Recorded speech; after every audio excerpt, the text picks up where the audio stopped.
Is that them? Did we find the right ship? It's someone, Wilkinson. That's good enough for me. They'll do. Give them the armor.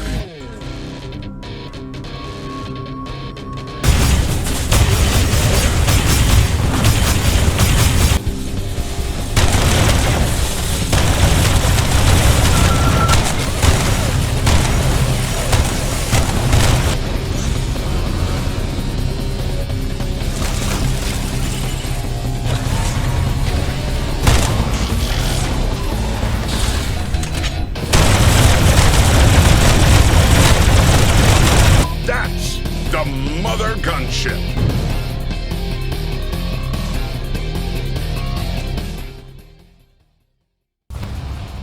Mothergunship is an indie bullet hell first-person shooter in which you build your own weapon, and is quite a buried gem if I'm being honest. It has great voice acting, great gameplay, and a good amount of content to back it up.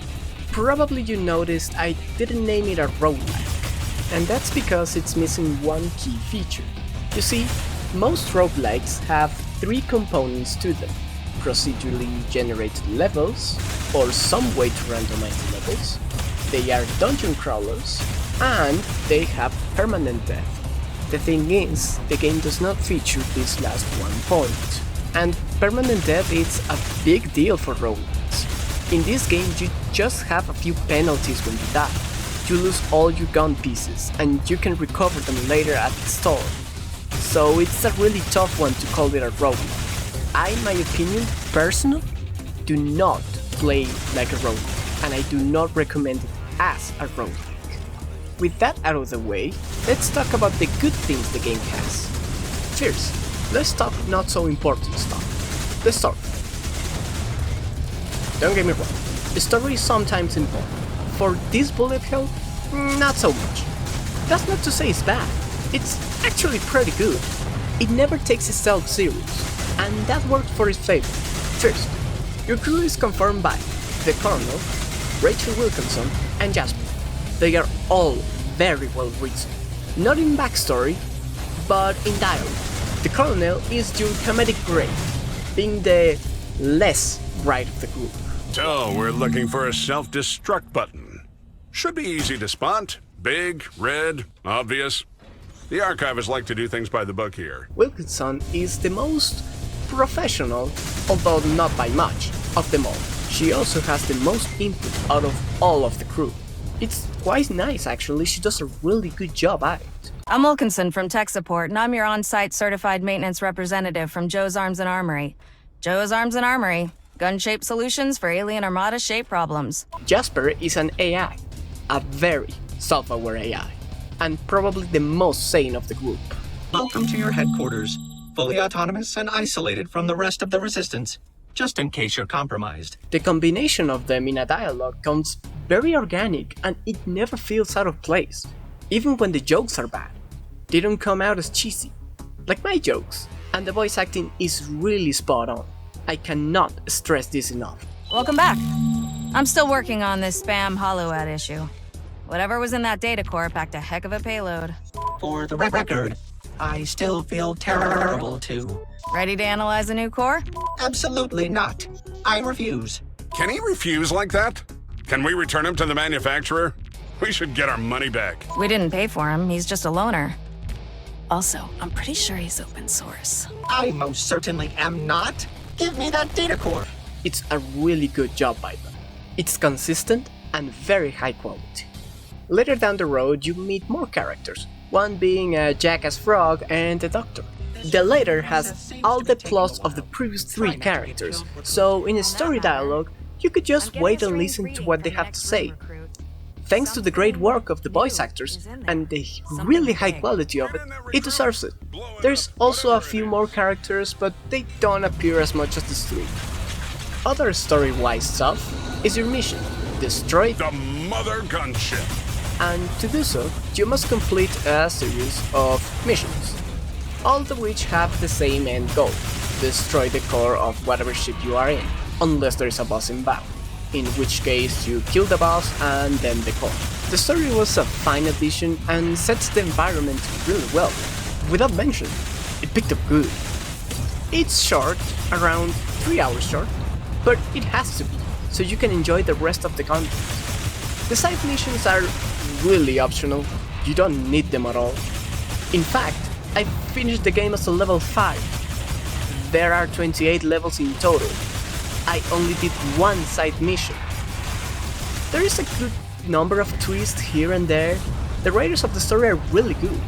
Not Witcher good, but talented nonetheless. Also, this is just me talking about the first. I don't know when it was added, but there is within the same game, not a DLC, a follow-up on the end of the final mission. And it keeps getting good. It does not drop the quality, it just increases it. It might not be the cup of tea of everyone, but the story is really well crafted, by keeping you immersed, that is. It tries its best to explain everything that is happening and why this or that can or cannot be done. Now, to the good stuff. Let's check out the gameplay. Like I said before, the game is a bullet hell. If you don't have over 10 bullets in the screen at all times, you are probably at the store or a clear section, or there's just one dog following you around.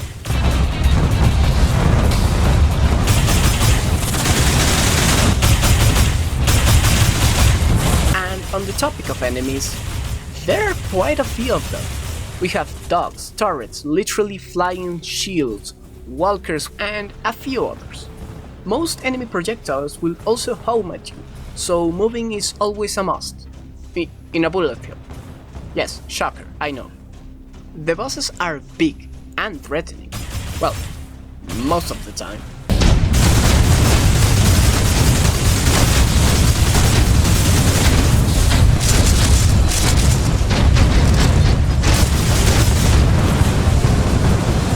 They are not bullet sponges, which came as a surprise.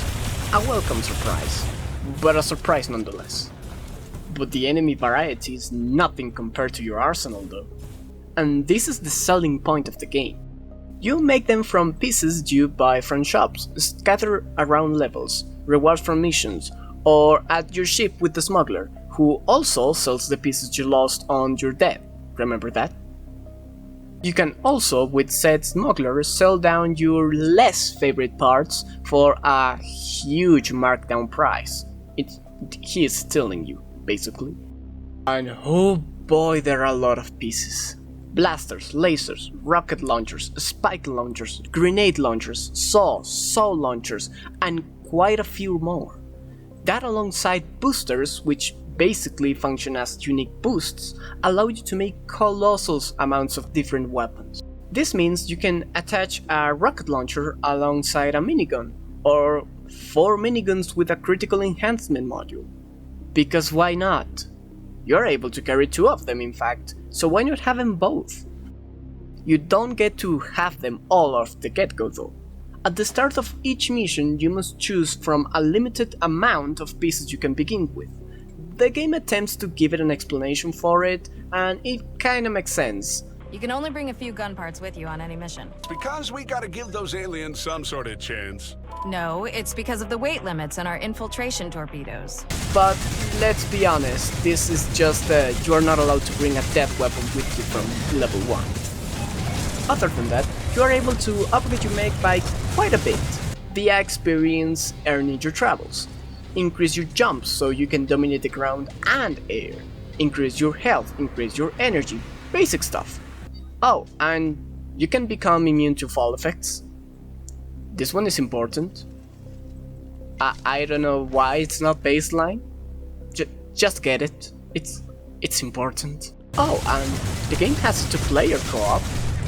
This is always a plus in my book. I don't have a friend to try it, so you're gonna have to take my word for it. Oh, and it also has full controller support. That's nice. There are also a few types of missions to choose from. You have the optionals. They grant you additional XP and rewards to tackle on your main mission. Basically, they are the main mission but randomized and easier so you can progress your objective. Oh, and when you finish the main campaign, they become your main source of entertainment. The campaign, where you progress the main plot and unlock new stuff. Endless, pretty much what it says. You cannot win, so every gun you get from here is a loss. Luckily, or rather unluckily, you don't get to bring your arsenal upon spawn. You get some coins at the start and a few store terminals to choose from, but from there it's self-explanatory what you do. Speaking of rooms, they are randomized. There are quite a few of them. You have the basic room, nothing too great happens there. You have a dice room, which adds difficulty in the basis of modifiers. Maybe it makes the floor lava, it makes the floor jumpy, it makes enemies spawn spikes upon death, and a few others. There is also a challenge room, which gives you an objective that if you complete, you are rewarded with some coins. On top of that, each room could have access to a shop, where you can spend your hard-earned coins on some more pieces or a bit of health. The game is great, but it's not perfect. It has a few issues. Luckily, there are some really minor inconveniences. I have never experienced any sort of crash or any sort of I'm stuck here so I have to restart type of problems. The game is very stable. However, pickups have lifetime. Why? It's a bullet hell. You should not be worried of picking up stuff, especially coins. But they do, so if you kill an enemy, you must be very quick and pick it up, or else it's just going to despawn and you're going to get nothing from it. This applies to everything except boosts. Boosts have infinite lifetime, for some reason. Unlike the fist weapon, the saw gives little visual notice of its effective range, so it becomes pretty much a downgrade from the fists, especially since you can upgrade the fists via experience, and the saws are kind of janky to use. I am glossing over a lot of details, but I believe they are worth checking out by yourself if you're interested in the game itself. My verdict is, if you like bullet hells and mech with weapons customizations, then get it. It's a bit pricey, sure, but it's worth every penny, especially with endless replayability, in both an endless game mode and the replayable missions. The game has high quality on its execution, not perfect of course. I'm sure there are shenanigans that you won't like, but it's a really cool take on the general concept anyways. Now, I'm gonna leave you with some footage of the game now. Enjoy! Sometimes our contract with Joe's Arms and Armory requires the use of certain parts. It's really whatever their marketing department is pushing that day. You don't have to use them, but you have to bring them with you.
I feel personal pride in your achievements.